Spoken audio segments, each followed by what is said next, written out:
Look, I loved her answer. I have no idea, barely know what a basketball looks like, but I loved her answer because she's not letting these folks who want to turn her into some sort of racial avatar define her. She defines herself, and she said, I am very good at tuning out the noise. She wants to play basketball, which she obviously does in an excellent manner, has broken all sorts of records. If anybody else was recognizing pioneers of their industry who toiled away for 25 years with basically little recognition and very little pay, and she is acknowledging them, seeing them, respecting them, and thanking them, where is the controversy? That's called gratitude. To others, she was proof that change was finally happening. This duality is what makes her story so compelling and so divisive. Anyway, Time magazine also chose WNBA superstar Caitlin Clark as their athlete of the year. Okay, here's the problem. A lot of conservatives are having a fit over her interview, and here's what they're so mad about. Watch. It's a story that has shaken the WNBA to its core. Caitlin Clark, named Time magazine's Athlete of the Year and widely celebrated for her incredible rookie season, just made comments that have sparked debates far beyond basketball.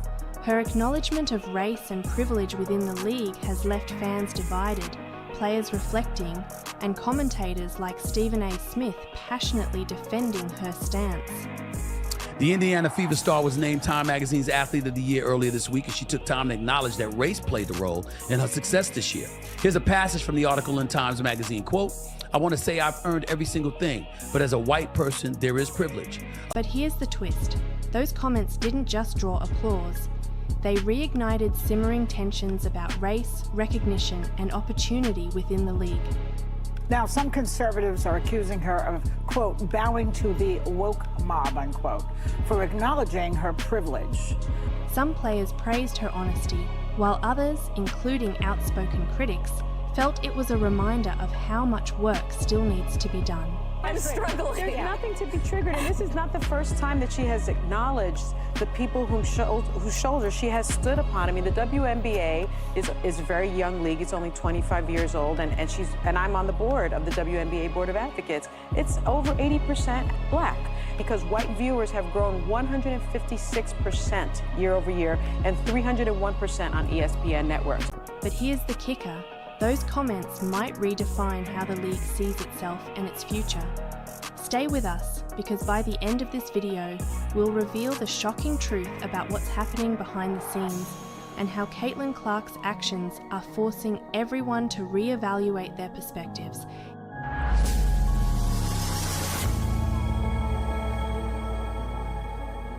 Caitlin Clark's rise in the WNBA has been nothing short of meteoric. While it wasn't directly because of her, many attributed the sudden shift to the massive attention she brought to the league. Therefore, when critics accused Clark of benefiting from a system that had long ignored black players, it wasn't entirely surprising, but Smith's counterpoint was clear. Blaming Clark wasn't the answer.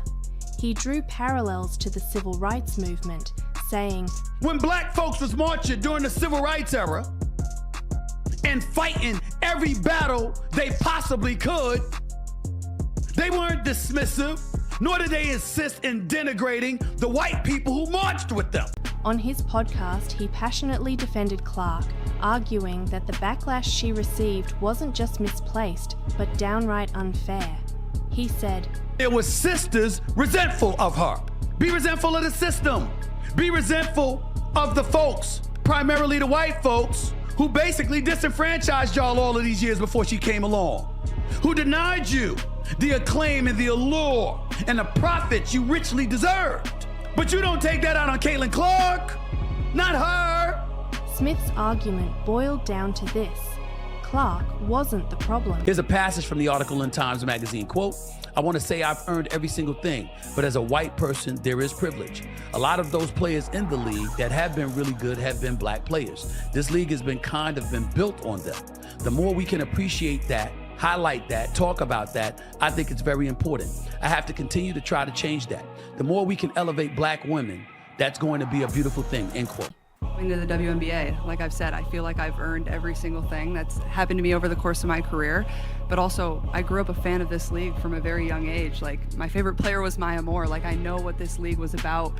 And like I said, like, it's only been around 25 plus years. So I know there's been so many amazing black women that have been in this league, and continuing to uplift them, I think, is very important. And that's something I'm very aware of. But others were more critical. One anonymous player reportedly said, "It's easy to talk about privilege when you're the one benefiting from it. Let's see her talk about equity when it comes to paychecks." This tension between gratitude and frustration is what makes Clark's situation so unique. On one hand, she's a trailblazer, breaking barriers and elevating the league in ways few thought possible. But on the other hand, her success serves as a stark reminder of how far the league still has to go. Coming off a historic college career at Iowa, she entered the league as the most anticipated rookie in years.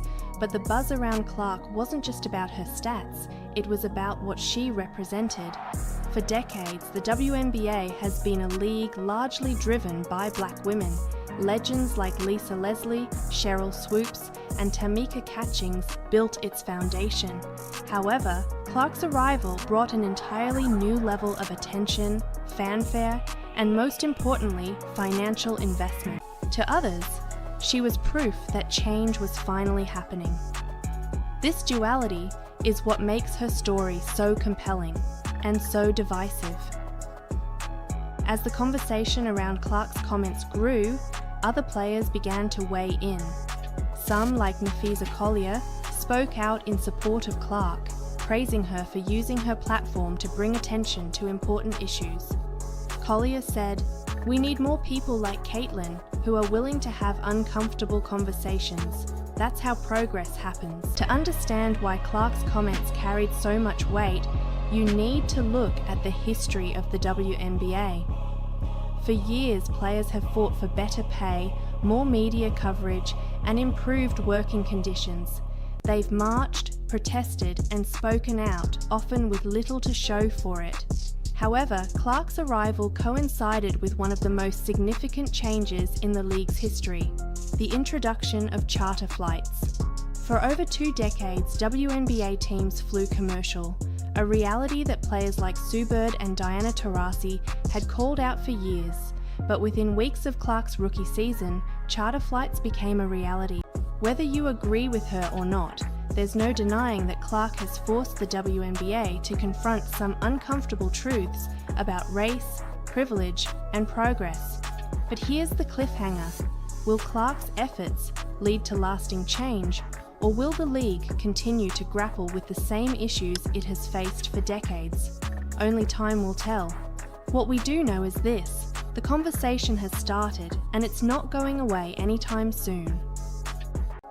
And here's the part you've been waiting for: the shocking truth about Caitlin Clark's impact on the WNBA. Despite the criticism, Clark has continued to use her platform to push for change. She's met with league officials to discuss pay equity. She's collaborated with other players on initiatives to highlight the contributions of black athletes.